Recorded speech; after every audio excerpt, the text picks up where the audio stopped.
भाजपचे जिल्हाध्यक्ष उपस्थित आहे, बाकीचे पदाधिकारी उपस्थित आहे.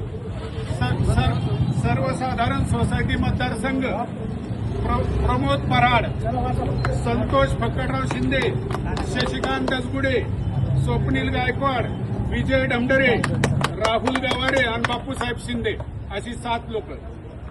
महिला प्रतिभा बाळासाहेब नागवडे, सुजाता राजेंद्र नरवडे. OBC Rajesh Dattoba Lande, NT Rajendra Popatrao Gawade. ते पाऊस पडतात. ग्रामपंचायत सर्वसाधारण सागर दंडवते, संतोष मोरे, दुर्बल घटक संभाजी कर्डिले आणि एससी विजयेंद्र गद्रे. विनंती करा फॉर्म काढायला.